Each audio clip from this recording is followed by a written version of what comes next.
नमस्कार दोस्तों, स्वागत है आपका एग्जाम सालर के यूट्यूब चैनल पर। दोस्तों, एक नया इनिशिएटिव लेके हम आपके सामने मिले हैं। देश में जो आजकल हो रहा है उसकी करंट अफेयर की जो न्यूज़ है उसको स्टैटिक के साथ कनेक्ट करके किस तरीके से उसको एक होलिस्टिक यूपीएससी की तैयारी की जा सकती है उसके बारे में अभी हम चर्चा करेंगे, राइट।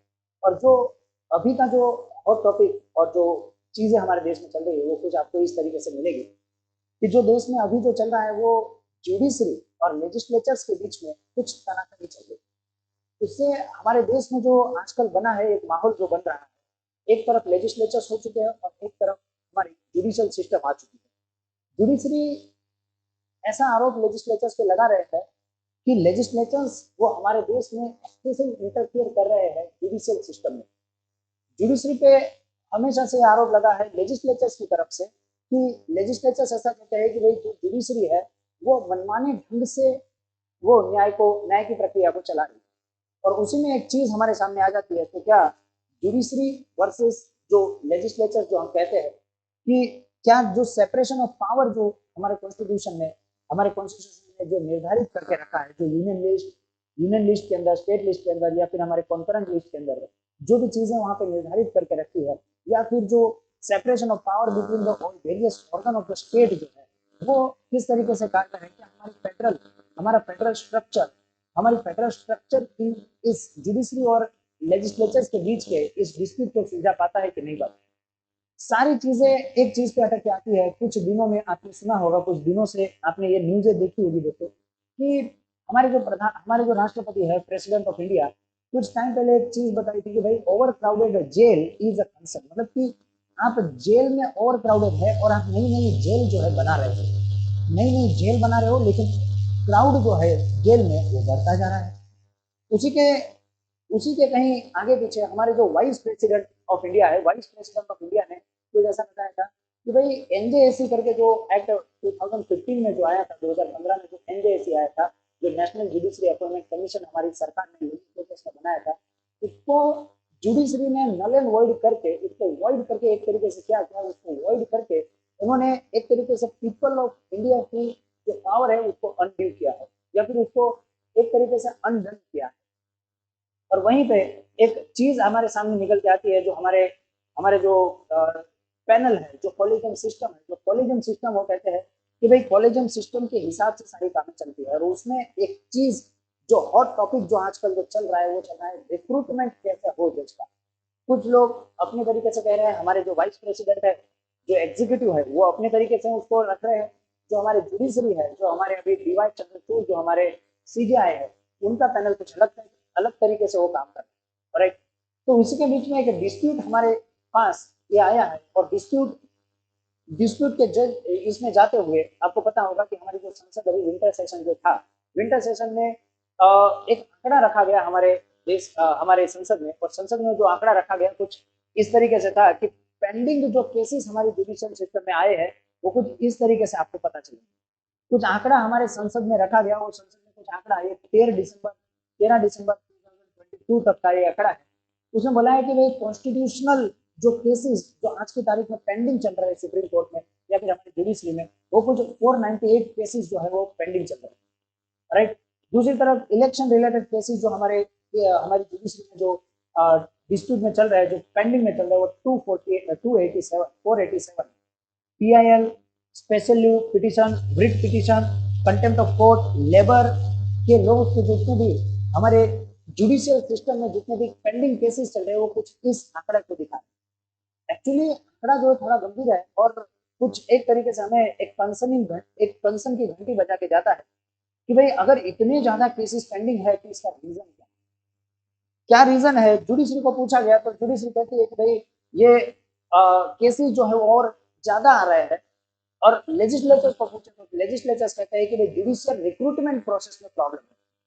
अभी वो प्रॉब्लम कहाँ पे है, एक्चुअली उसको थोड़ा सा एनालिसिस करने की कोशिश करते हैं, क्योंकि आजकल ये चीजें थोड़ी ज्यादा चर्चा में रही है, राइट। तो हम समझने की कोशिश करते हैं कि जो हमारे लॉ मिनिस्टर ने हमारे डीवाई चंद्रचूड़ से बार बार यही चीज बोली कि भाई पेंडिंग केसेस जो है वो आजकल बहुत ज्यादा पेंडिंग केसेस हो रहे हैं। पेंडिंग केसेस के पीछे का रीजन क्या है? डीवाई चंद्रचूड़ और एक तरफ हमारे लेजिस्लेचर्स, एक तरीके से हमारे किरण रिजिजू, दोनों के बीच में अभी आप डे बाय डे किसी न किसी दौर पे एक द हिंदू में कहीं पे एडिटोरियल डाला जाता, कहीं हमें इंडियन एक्सप्रेस में पता चल जाता है। तो ये पेंडिंग केसेस है क्या और रीजन क्या है, हम उसको एनालिसिस करने की कोशिश करते हैं कि why the pending cases, pending cases के रीजन क्या है। दोस्तों अगर रीजन की देखने जाओ तो रीजन तो बहुत सारे हैं। जो हमारे लेजिस्लेचर्स कह रहे हैं कि भाई जो रिक्रूटमेंट प्रोसेस है वो गलत है। एक्चुअली रिक्रूटमेंट प्रोसेस एकमात्र रीजन नहीं है, the only reason is not a recruitment process, many and several reasons behind the pending of the cases in the Supreme Courts and the High Courts and the judicial system. First of all जो सबसे पहला जो है जज population ratio Bharat में बहुत कम है। 19.49 पर मिलियन पीपल के पीछे एक जज है। आप समझ सकते हो कि जज और पॉपुलेशन, देश की जनता और पॉपुलेशन कितने ज्यादा। अगर 19.49 मिलियन लोगों के पीछे एक जज है तो आप समझ सकते हो कि देश की जनसंख्या 140 के अराउंड पहुंच चुकी है। अभी सेंसस होने वाला है, सेंसस में हमें एग्जैक्ट आंकड़ा मिलेगा। अभी थोड़े दिन में 2030 में हम वर्ल्ड की पॉपुलेशन कंट्री में से ऐसे कंडीशन में दोस्तों अगर जज और पॉपुलेशन का रेशियो अगर कम हो रहा है तो ये सच में कंसर्निंग की घटना है। दूसरा, अगर आप देखोगे कि लेस देन 44,000 पोस्ट हमारी कंट्री में आज है। जज पॉपुलेशन रेशियो अगर दोस्तों कम है तो जो पोस्ट है वो ऐसे ही कम ही होगी। और वैकेंसी अगर आप देखने जाओ कोर्ट में, अगर वैकेंसी दोस्तों देखने जाओ तो ये वैकेंसी आप देखिए, अगर देखोगे तो 38% वैकेंसी सिर्फ हाईकोर्ट में देखेगी आपको। और उसमें भी हर हाईकोर्ट की वेरिएशन है, हर हाईकोर्ट में वेरिएशन है। फॉर एग्जाम्पल हमारी जो कोलकाता हाईकोर्ट है दोस्तों उसमें अराउंड 50% वैकेंसी आपकी तारीख में देखी मिलेगी। तो अगर जज ही वैकेंट रहेंगे, वैकेंट मतलब कि वैकेंसी में और एब्सेंस में फर्क है, इस चीज को समझिए। वैकेंसी मतलब पोस्ट को फिलअप ही नहीं किया गया है, और एब्सेंट मतलब कि वो पोस्ट पे है लेकिन वो आए नहीं। तो वैकेंसी 50% वैकेंसी वो हमारे कोलकाता हाईकोर्ट में अराउंड 38% हाईकोर्ट, अलग अलग हाईकोर्ट में 38% वैकेंसी है। जज ही अवेलेबल नहीं है, रिक्रूटमेंट ही नहीं हो रही। और रिक्रूटमेंट के सबसे बड़े रीजन हम थोड़ी देर में देखेंगे कि रिक्रूटमेंट क्यों नहीं हो रहा, रिक्रूटमेंट के पीछे क्या रीजन है। दूसरी जो है सबसे पहले government has shown itself irresponsible litigant, मतलब गवर्नमेंट जानबूझ के कभी भी कुछ पेट में दर्द किया तो सुप्रीम कोर्ट चले जाते, सर में दर्द किया तो सुप्रीम कोर्ट चले जाते, इस एमपी ने ऐसा बोल दिया, हमारा प्रिविलेज का हमारा वायलेशन हो गया, चलो सुप्रीम कोर्ट चले जाए। हर छोटी छोटी चीजों के लिए गवर्नमेंट वो सुप्रीम कोर्ट में जा रहे हैं। जो ओरिजिनल जुरिस्डिक्शन सुप्रीम कोर्ट का नहीं हो सकता उस चीज में भी स्पेशल लीव पिटीशन के लिए वो चले जाते हैं। स्पेशल लीव पिटीशन के बारे में आप पढ़ोगे, आप जब कॉन्स्टिट्यूशन में देखोगे तो स्पेशल लीव पिटीशन का एक अलग ही चलता है। हर चीज को हर व्यक्ति अपने अपने कानून अपना अपना जो केस है उसको स्पेशल लगता है, वो डायरेक्ट सुप्रीम कोर्ट में चला जाता है। और इससे क्या हो रहा है, सुप्रीम कोर्ट में दोस्तों नंबर ऑफ केसेस के बंडल जो बढ़ते जा रहे हैं। और ये सबसे बड़ा कंसर्न है जुडिशरी का, क्योंकि जुडिशरी हर कोई अगर अपने अपने केसेस को लेकर वहां पे चला जाएगा तो उसका ओरिजिनल जुरिडिक्शन हाई कोर्ट भी हो सकता है, उसका ओरिजिनल जुरिडिक्शन डिस्ट्रिक्ट कोर्ट भी हो सकता है। देखिए अभी आप ज्ञानवापी महोत्सव का जो हमारा जो अभी ज्ञानवापी जो हमारा महोत्सव जो चल रहा है उसमें जो अभी कंट्रोवर्सी चल रही है, अभी सुप्रीम कोर्ट का निर्णय आएगा, अभी महोत्सव का मंदिर है जो भी है वो सामने आ जाएगा हमारे सामने, लेकिन वो डिस्ट्रिक्ट कोर्ट में चला है। डिस्ट्रिक्ट सुप्रीम कोर्ट ने यहाँ पे बताया कि भाई आप डिस्ट्रिक्ट कोर्ट को ये बता दीजिए, डिस्ट्रिक्ट कोर्ट इसमें निर्धारित कर लेगी जो भी करना है। मतलब कि डिस्ट्रिक्ट कोर्ट तक इतने गंभीर घटनाएं की सुनवाई अगर हो सकती है तो हर चीज के लिए सुप्रीम कोर्ट क्यों जाना, और government itself on irresponsible litigant हर चीज के लिए सुप्रीम कोर्ट जाना, ये एटीट्यूड वहां पे सुप्रीम कोर्ट में केसेस पेंडिंग कर रहे हैं। और इससे क्या हो रहा है, सुप्रीम कोर्ट का मेन काम दोस्तों क्या है, वो कॉन्स्टिट्यूशन का इंटरप्रिटेशन करना। कॉन्स्टिट्यूशन का अगर इंटरप्रिटेशन सही ढंग से नहीं होगा तो क्या होगा, at the end of the day वहां पे वैसे कैसे ज्यादा पड़ेंगे। अभी 370 का जो मुद्दा है अभी तक हमारे सुप्रीम कोर्ट में पड़ा हुआ, डिमोनेटाइजेशन का किस्सा आपको पता है कि अभी अभी थोड़े ही दिन पहले अराउंड 15 से 20 दिन पहले सुप्रीम कोर्ट ने उसको 4:1 के उसके रेशियो में उन्होंने जजमेंट दिया, और डिमोनेटाइजेशन को आज मतलब कि ये 2023 चल रहा है, 2023 में उन्होंने डिमोनेटाइजेशन के जजमेंट को बोला कि ये सही है। और हुआ कब, वो 2016 में। मतलब कि 5-5, 6-6 साल तक ये पेंडिंग क्यों बढ़ रहे हैं, क्योंकि हर चीज को हर जगह पे जो उनका सही काम है वो नहीं होगा, और फिर क्या होगा, जो उसके सेकेंडरी काम है वो होते रहेंगे, और हर किसी को सुप्रीम कोर्ट की जाना है, ये एटीट्यूड ये ले डूबता है। दूसरा, less number of seating of the Supreme Court या फिर जुडिशरी। सुप्रीम कोर्ट की मैं अगर बात करूं दोस्तों कि 365 में से वो कितने दिन मिलते हैं, हाईकोर्ट में कितने दिन मिलते हैं, तो आप देखो दोस्तों 365 डेज में से 193 days only supreme court work करती है, काम करती है, और बाकी के दिन क्या होता है, बाकी के दिन होता है उनका वैकेशन। तो वैकेशन पे जाना होता है सुप्रीम कोर्ट के जैसे ड्यू रिस्पेक्ट टू उनके वैकेशन की जरूरत होती है। लेकिन देखो क्या है कि 193 डेज बहुत कम, अगर 365 में से सिर्फ और सिर्फ 190 डेज दोस्तों अगर आप यहाँ पे काम कर रहे हो, तो भारत जैसे देशों में जहाँ पे 140 करोड़ मिलियन 140 करोड़ यहाँ पे लोग हैं, और वहाँ पे इतने ज्यादा पेंडिंग पेंडिंग केसेस है, तो एक क्वेश्चन तो यहाँ पर राइज होता है कि भाई इतने कम वर्किंग डेज नहीं होने चाहिए। आप हाईकोर्ट देखो, हाईकोर्ट में दोस्तों 210 दिन, सारी हाईकोर्ट जो है मिलके 210 दिन मिलती है, 365 में से 210 दिन। और अगर आप सबॉर्डिनेट कोर्ट को देखोगे तो 245 डेज, राइट, इसमें वो सारी छुट्टियां आ जाएंगी जो हॉलीडेज वो लेते हैं। लेकिन देखो हॉलीडेज से प्रॉब्लम नहीं है, क्योंकि उनका वर्क बर्डन ज्यादा है, उनका वर्क बर्डन ज्यादा है। अभी एक एडिटोरियल आया था, अगर आपने पढ़ा होगा हिंदी में, तो वहां पे बताया गया था कि भाई जो जहाँ पे ये हमारे जजेस जब हॉलीडेज लेते हैं, एक्चुअली उसमें वो कुछ प्रोडक्टिव काम भी करते हैं। जजमेंट की सुनवाई कैसे की जाए, तो कैसे और अच्छे से किया जाए, ये भी एक पॉइंट है कि वो उनका हॉलीडेज लेना जरूरी है। लेकिन एक चीज देखो दोस्तों, ये थोड़ा कंसर्निंग है कि समर वेकेशन 45 डेज का, 45 डेज का समर वेकेशन, दीपावली और दशहरा 2 वीक का, राइट, 2 वीक का। यहाँ पे हर वीकेंड में वो उनकी नंबर जो है, उनकी जो नंबर ऑफ सिटिंग जो है 4 से 5 बजे तक रहेगी। दूसरा, वो हर दिसंबर के एंड में वो वैकेशन लेंगे। ठीक है, तो कंसर्निंग चीज है, ये कंसर्निंग चीज है। क्यों कंसर्निंग है? हमारे यहाँ पे बोला जाता है दोस्तों कि justice delayed is justice denied, right, कि जस्टिस अगर डिले हो गया है तो हम जस्टिस डिनाई कर रहे हो। इसका क्या मतलब बन जाता है दोस्तों कि अगर अगर किसी किसी बेगुनाह को जेल में कैद करते हैं, आपने सुना होगा बहुत सारी केसेस हमारे सामने आए हैं। आपको पता होगा कि एक मुंबई का एक ऐसा केस आया था हमारे सामने कि जो आरोपी, उसके आरोप अंडर ट्रायल 8 साल तक जेल में, पूरा परिवार, कितनी कितना पीड़ा होती होगी जब ये जान के कितना पीड़ा होता होगा उनको कि भाई आरोप सिर्फ लगा है तो सिद्ध नहीं हुआ, उसके लिए वो 8 साल तक जेल कर। आज की आज की जो पेंडेंसी दोस्तों एवरेज जो चल रही है 5 साल की, आइए मतलब कि आज अगर आपने केस डाला है तो करीब करीब 5 साल तक आपकी सुनवाई नहीं। कंसर्निंग चीज है। हमारी जुडिशरी को और लेजिस्लेचर्स को एक साथ आकर इस चीज को सुलझाने की कोशिश करनी चाहिए। लेकिन यहाँ पे दोनों जो है एक डिस्प्यूट में आ गए, लेजिस्लेचर्स और जुडिशरी एक तरफ और एग्जीक्यूटिव एक तरफ, ये तीनों एक तरफ हो गए। प्रॉब्लम बहुत गंभीर है। जुडिशरी अगर ठीक से काम नहीं कर पाएगी तो प्रॉब्लम बहुत गंभीर है।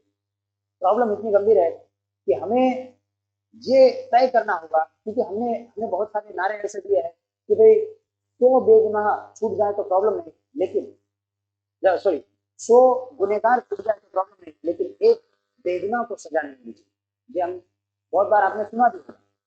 लेकिन ऐसी अगर गंभीर सिचुएशन बन रही है, इतने ज्यादा पेंडिंग केसेस बन रहे हैं, तो हमारे जुडिशरी, एग्जीक्यूटिव, लेजिस्लेचर्स कर क्या है?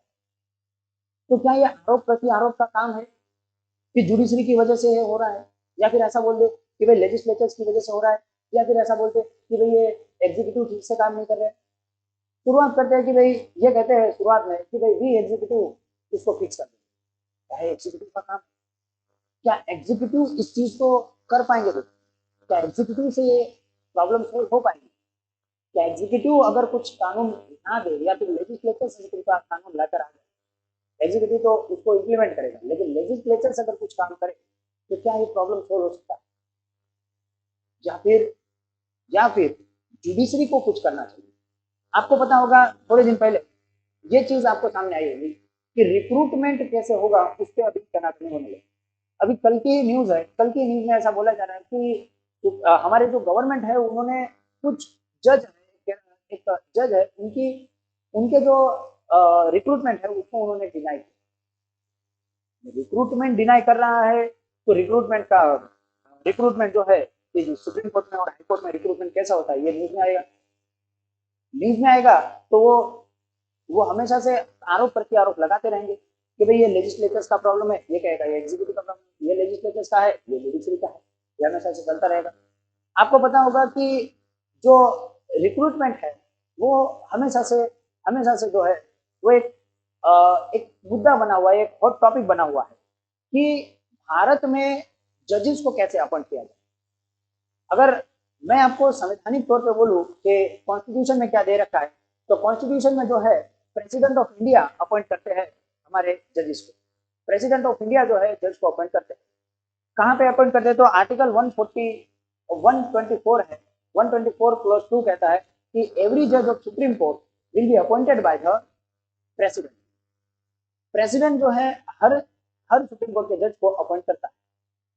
तो ये राष्ट्रपति का काम है कि वो जजेस को अपॉइंट करे, ठीक है। तो क्या राष्ट्रपति सच में जज करते हैं?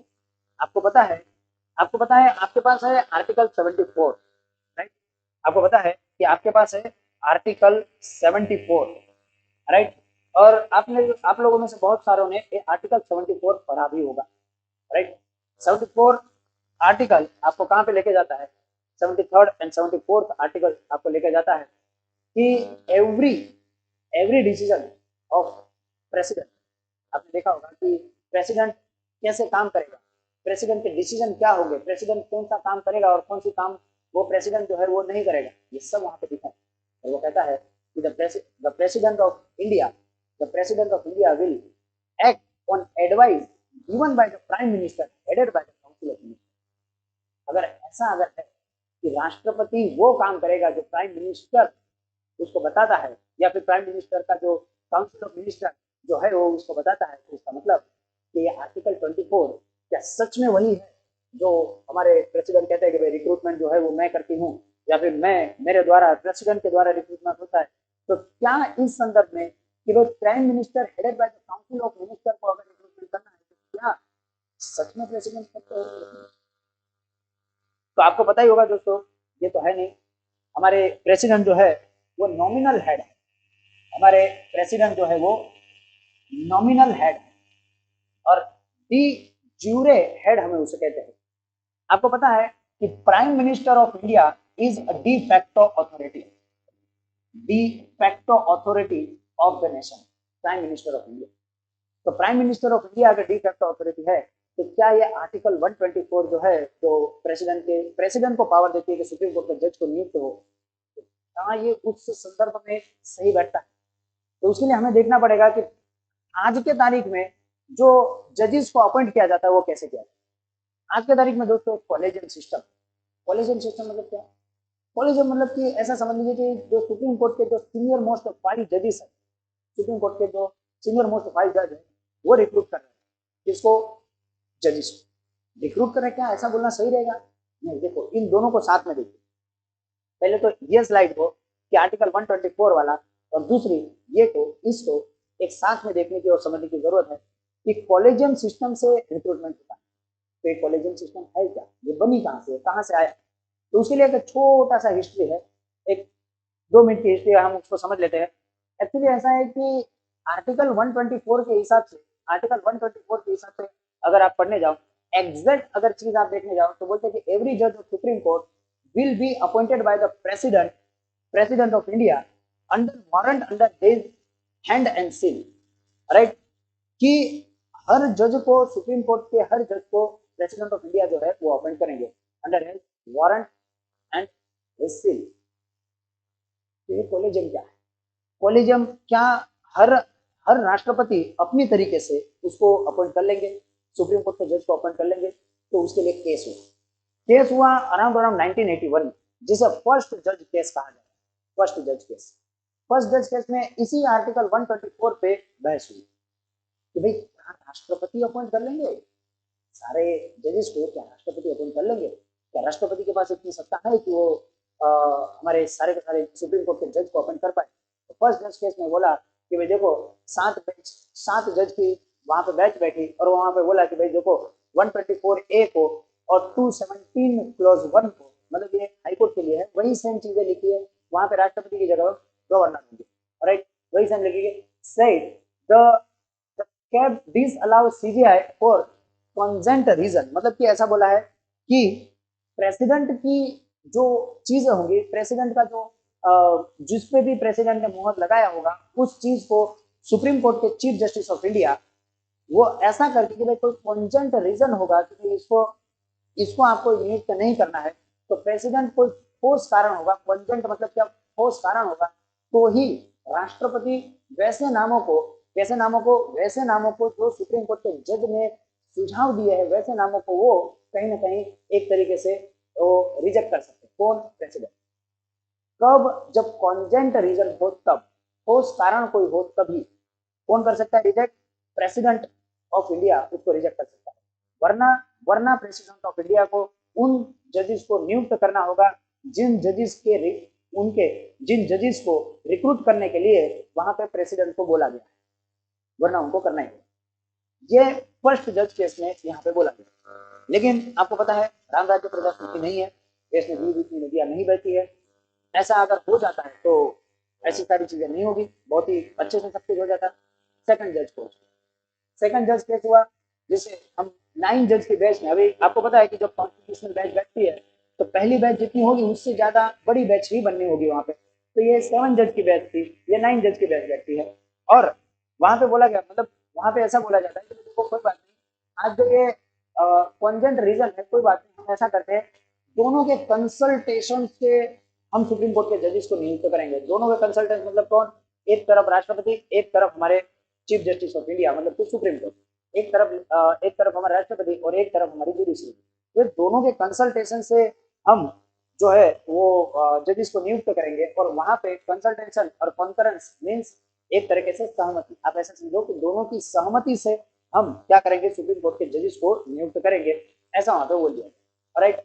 और वहां पे उन्होंने शुरुआत में क्या कर दिया, सीनियर मोस्ट जज, सुप्रीम कोर्ट के 2 सीनियर मोस्ट जज और एक सीजीआई, ऐसा मर के एक छोटा सा कॉलेजियम बनता है, राइट। मतलब कि टोटल उसमें कितने उसमें कितने लोग होंगे, कितने उसमें कॉलेजियम में क्या रहेंगे, तो 3 टोटल रहेंगे, जिसमें जिसमें रहेगा एक सीजीआई और 2 अदर जजेस। टोटल कितने हुए? टोटल हुए 3, मतलब कि 2 अदर क्या हुए, 2 अदर सीनियर मोस्ट जज। सीनियर मोस्ट मतलब जो सबसे वरिष्ठ होंगे सुप्रीम कोर्ट में। आज की तारीख में कितने हैं? तो आज की तारीख में टोटल जज की संख्या देखने जाए तो 33 प्लस 1 है, मतलब टोटल हो रहे 34। तो इसमें से जो सीनियर मोस्ट होंगे शुरुआत में, अभी ये देखो, ये तो 1993 की बात चल रही है, अभी उस वक्त 33 नहीं थे, आज की तारीख में 33। तो वहां पे 1993 में वहां पे बोला गया कि जो भी सुप्रीम कोर्ट में सीनियर मोस्ट जज होंगे उनके 2, और उस वक्त क्या सीजीआई मतलब कि टोटल 3 वैसे मिलके वो परामर्श करेंगे, वो कॉन्फ्रेंस करेंगे, एक दूसरे से कंसल्टेशन करेंगे, और उसके बाद वो राष्ट्रपति को नाम सुझाएंगे और राष्ट्रपति उन नामों को एक्सेप्ट करेगा। मतलब राष्ट्रपति को एक नाम की सूची जाएगी, राष्ट्रपति उन नामों में से सिलेक्ट करेगा। अगर राष्ट्रपति को इन नामों में से सिलेक्ट नहीं करना है तो राष्ट्रपति के पास अगर कॉन्जेंट रीजन हो तो ही वो मना कर सकता है। फिर यहाँ पे क्या बोलते हैं, कॉन्जेंट रीजन कोई बात नहीं, हम कंसल्टेशन से कर लेते हैं, लेकिन फिर भी राम राज्य प्रजा सूची वाला काम नहीं है। फिर भी एक केस होता है 1998 में जिसे हम थर्ड जज केस कहते हैं। थर्ड जज केस में क्या हुआ, बस वही सेम चीज रही, बस ये जो चीज थी, 2 अदर जज, उसको बढ़ा के कॉलेजियम को बढ़ा के कितना किया गया, तो 5 किया, टोटल 5 का मतलब है कि उसमें क्या रहेंगे, एक सीजीआई रहेंगे और 4 अदर जज रहेंगे, मतलब टोटल 5 होंगे। एक चीफ जस्टिस ऑफ इंडिया और दूसरे सीनियर मोस्ट 4 जज रहेंगे जो कंसल्टेशन करेंगे, आपस में बात करेंगे कि किसको चूज करना है, किसको रखना है, किसको नहीं रखना है, और वो राष्ट्रपति को एक लिस्ट दे देंगे। राष्ट्रपति के पास जो लिस्ट जाएगी, राष्ट्रपति को उसी में से सीजीआई को नियुक्त करना है। और अगर राष्ट्रपति उसको ना चाहे तो फिर प्रॉब्लम हो जाएगा, तो प्रॉब्लम हो जाएगा, दोनों एक जगह पे रुक जाएंगे कि भाई हम इसको चूज करें या ना करें। सुप्रीम कोर्ट बोलेंगे इसको करो, राष्ट्रपति बोलेंगे इसको नहीं। बैकग्राउंड में आप वो याद रखना, de facto authority, right. De facto authority तो कौन है, वो प्रधानमंत्री है, और डी यूरे अथॉरिटी हमारे राष्ट्रपति है। तो बैकग्राउंड में जो हो रहा होगा वो कौन कर रहा होगा, तो वो हमारे जो प्रधानमंत्री है वही कहीं ना कहीं, मतलब कि एग्जीक्यूटिव जो है कहीं ना कहीं उसको देख रहे हैं। अब ये प्रॉब्लम, यस ये प्रॉब्लम, तो सोल्यूशन क्या, because we are a bureaucrat and we are not only for the not only for the sake of the problem. We are here for the solution. So what is the solution of this? Solution, executive कहता है कि हम कुछ कर लेंगे, legislature कहता है कि हम कुछ कर लेंगे, हमारी तरफ से होगा, एग्जीक्यूटिव कहता है कि मैं कुछ कर लेता हूं। अब प्रेसिडेंट का इसमें एक बयान आया कि भाई जो भी कर रहे हो सब आपसी सहमति से करिए। Instant of building a more jail, government and the judiciary should work together to tackle the problem like the parental detention and correct। अगर ये चीज हमारे जज ने बोला है, हमारे प्रेसिडेंट ने बोला है कि भाई आप नहीं जेल मत बनाइए, ओवर क्राउडेड हो रहा है तो कम कीजिए, नहीं जेल मत बनाइए, उसको जेल को क्या करिए, कम करिए, लोगों को जेल में से लोगों को कम करिए, जेल में से लोग कम करिए, केसेस की पेंडेंसी कम होगी। केसेस की पेंडेंसी कब कम होगी? केसेस की पेंडेंसी तभी तो कम होगी जब जुडिशरी और लेजिस्लेचर अपना अपना काम अपने तरीके से। तो सबसे बड़ा यहाँ पे ये सवाल यहाँ पे आता है कि क्या किया जाए, व्हाट शुड बी डन, कैसे हम इस इंक्रीजिंग नंबर ऑफ केसेस को हम कैसे कम करें। तो देखो, अगर हमने प्रॉब्लम सही से समझ ली है तो वही प्रॉब्लम का सोल्यूशन, वही प्रॉब्लम क्या थी कि वो बहुत सारे लोग हैं और जज पॉपुलेशन कम है, तो बोला तो इंक्रीज द जज पॉपुलेशन रेशियो एट लीस्ट 50%, 50 के अराउंड होने चाहिए एक जज। ये थोड़ा उतना तो ठीक है, ये बहुत ज्यादा अगर बहुत कम अगर हो जाएगा तो हम नहीं कर पाएंगे। दूसरा, द स्पेशल एफर्ट क्रिएट करनी चाहिए। स्पेशल एफर्ट जैसे कि क्या, कि मतलब कि आपको आपकी जो हमारी जो सरकार है, हमारी जो जुडिशरी है, जुडिशरी की नंबर ऑफ सीटिंग को बढ़ानी चाहिए, नंबर ऑफ सीटिंग को बढ़ानी चाहिए, अलग अलग जगह पे वैकेंसीज को फिल करनी चाहिए। क्योंकि आपको पता है कि अगर आप समझ सकते हो कि सुप्रीम कोर्ट में अगर नंबर ऑफ सीटिंग जो है अगर इतना कम है तो फिर प्रॉब्लम होगी, हमारे जजेस को भी प्रॉब्लम होगी, मतलब उन पर ओवरबर्डन होगा और हमारे लोगों को भी प्रॉब्लम होगी। अल्टीमेटली दोस्तों क्या होता है कि जो जुडिशरी होती है उसको ये समझना होगा कि भाई ultimately the people of the India will be decider of the democracy and there functioning. if judiciary started like जो अभी जो हो रहा है, एक्टिंग लाइक दिस कि भाई हम ऐसा रखेंगे, पेंडेंसी भी होगी पर आर्टिकल 12 में भी नहीं आना है, आरटीआई भी नहीं देंगे, ये भी नहीं करेंगे, वो भी नहीं करेंगे, अल्टीमेटली लोग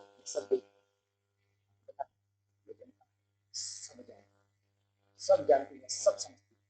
अगर जनता ने एक बार इन सारी चीजों को अगर दरकिनार कर दिया तो वो जुडिशरी भी धरी की धरी रह जाएगी, लेजिस्लेचर्स भी धरे धरे रह जाएंगे और एग्जीक्यूटिव भी, क्योंकि ultimately the people of India is the Paramount. People of India has a power, ultimate power is in the hand of the people of India.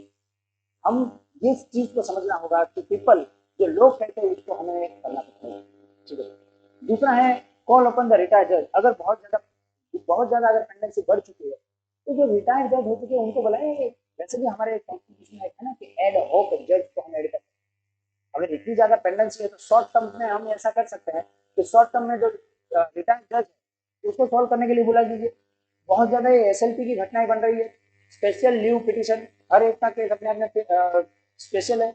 तो जब एसएलपी जो है, एसएलपी को सुधारने के लिए, एसएलपी को उसको चेंज करने के लिए कम से कम वो बर्डन तो कम होगा।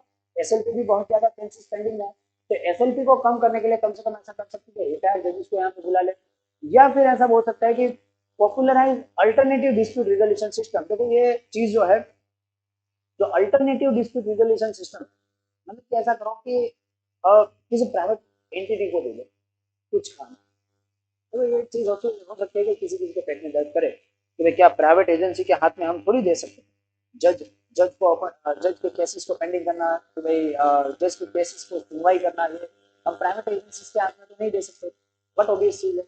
लेकिन चीजों देखो, एक अगर प्रैक्टिकली अगर हम देखने जाए तो प्राइवेट एंटिटी के हाथ में अगर हम डिस्प्यूट रिजोल्यूशन सिस्टम दे तो इसके फायदे कुछ हो सकते हैं, हाँ नुकसान भी हो सकते हैं, लेकिन फायदे भी बहुत। फायदे फॉर एग्जांपल ऐसा है कि जुडिशरी में एक जवाबदारी तय होगी। आप प्राइवेट एंटिटी को लेकर आओगे, प्राइवेट एंटिटी जो है वो यहाँ पे केस रिजोल्व करने के बेसिस पे आपको हमेशा आप वो केस की पेंडेंसी और वो सारी चीजें आपको दिखती रहेगी, कितना हो रहा है कितना नहीं हो रहा है, एक तरीके से अकाउंटेबिलिटी तय होगी। और हम कहीं ना कहीं उन चीज़ों को एक लेमैन कंडीशन में अगर बोलूँ तो वो कहीं ना कहीं आपको प्राइवेटली अगर डिस्प्यूट को रिजोल्व कर लेते हैं तो बहुत सारे रिसोर्सेज हमारे बच जाएंगे। और जुडिशरी का जो मेन काम है, जो सुप्रीम कोर्ट का मेन काम जो है कॉन्स्टिट्यूशन को इंटरप्रिटेशन करना, वो कॉन्स्टिट्यूशन को अच्छे से इंटरप्रिट कर पाए। सबसे बड़ा थोड़ा सा ये जो है कंट्रोवर्शियल है, लेकिन लेकिन लेकिन ये सही रहेगा। थोड़े बहुत शॉर्ट टर्म के लिए सही रहेगा, लॉन्ग टर्म के लिए प्राइवेट को हमें देना सही नहीं रहेगा। एक और चीज भी है दोस्तों कि ऐसा बोला जाता है कि अगर प्राइवेट को एक बार अगर हाथ में दे दिया तो प्राइवेट को एक बार वो आपस से उसको छोड़ेगा। लेकिन उन सारी चीजों को देखभाल कर ही हमें इस डिसीजन पे लेना चाहिए प्राइवेट को दिया जाए या ना दिया। राइट, एक एक सजेशन है, ऐसा कर सकते। हमें मेनली क्या करना चाहिए दोस्तों, पावर, जो सेपरेशन ऑफ पावर है उस सेपरेशन ऑफ पावर को रिसोर्ट करना। राइट, ऐसा ना हो कि एग्जीक्यूटिव जुडिशरी और लेजिस्लेचर को तहस नहस कर दे, या फिर ऐसा भी ना हो कि जुडिशरी एग्जीक्यूटिव और लेजिस्लेचर को तहस नहस कर दे, या फिर लेजिस्लेचर सेम करे। ये ऐसी चीजें नहीं होनी चाहिए। हमें कम से कम इस सेपरेशन ऑफ पावर को, जो हमारे कॉन्स्टिट्यूशन इस तरीके से बहुत अच्छी तरीके से दे रखा है, वो हो, कोई किसी की पंख ना तोड़े, कोई किसी के काम में इंटरफियर ना करे, कोई किसी की जगह पे इंटरफियर ना करे, या फिर अपने अपने तरीके से उसको न देखे। वो एक देश के तरीके से होलिस्टिकली उन सारी चीजों को समझे, देखे। उसके लिए हमें सबको एक साथ आना तो पड़ेगा। राइट, तो दोस्तों ये था हमारा जुडिशरी और लेजिस्लेचर्स के बीच में जो डिस्प्यूट आजकल चल रहा है, उस डिस्प्यूट का क्या चल रहा है उसके बारे में। देखो, पॉइंट में रहने, आप कांटेक्ट में रहिएगा, आप प्रचार में रहिएगा, ताकि बार बार ये चीजें आती रहेगी। द हिंदू, इंडियन एक्सप्रेस, हर जगह पे ये सारी चीजें आजकल आ रही है। हम कोशिश करेंगे कि किस तरीके से आपका हॉलिस्टिकली, अगर इसमें कुछ नई चीज आती है तो नई चीज लेकर भी आपके सामने आएंगे। राइट, नई चीज अगर इसमें कुछ ऐड हो जाती है तो वो नई चीज लेकर आ जाएंगे। आप जुड़े रहिएगा एग्जाम साला के साथ, एग्जाम साला के यूट्यूब चैनल के साथ।